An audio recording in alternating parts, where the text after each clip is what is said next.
Sports coverage you can count on with the Highlight Zone starts now. We've been looking forward to this for a long time. They're very confident in themselves. They think they can compete with us. We know that we'll have their best performance Friday night. Use this as a measuring stick to see how well we stack up with those guys. Worked hard to earn the spot to be able to play in games like this. When we do the fundamentals really well, that's what will put us over the top over them. Well, according to your calendar, it's the first official day of fall, but it sure felt like summer out there on the turf. It's actually very appropriate here in Week 6, where conference races are heating up. We start in the SAC, where Andy McDonald has your Highlight Zone Game of the Week. Andy.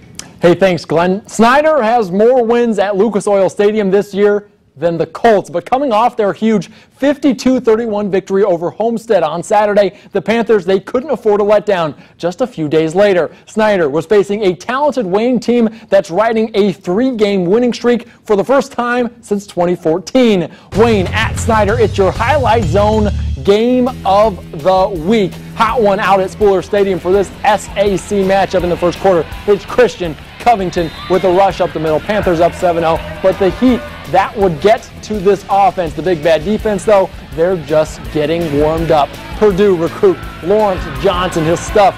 Brandon Young in the Generals in their tracks, but mistakes were costly for the Panthers in the second quarter. Covington heading for the end zone, but he coughs it up. He puts it on the ground just like last week. Snider, they can't recover the Generals. They're just hanging around in this one. Young to Devonair Kelsaw, and it's 7-0, just 7-0 in favor of Snider going into halftime.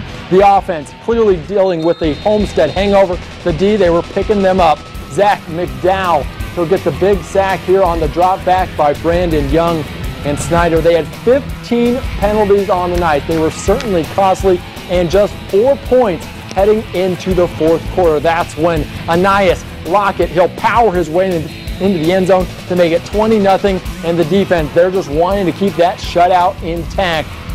The Generals on the goal line, 4th and 1 from the 1. The Panthers stop Craig Young Jr. Snider remains undefeated. They keep the 0 on the board for Wayne in that 27-0 victory.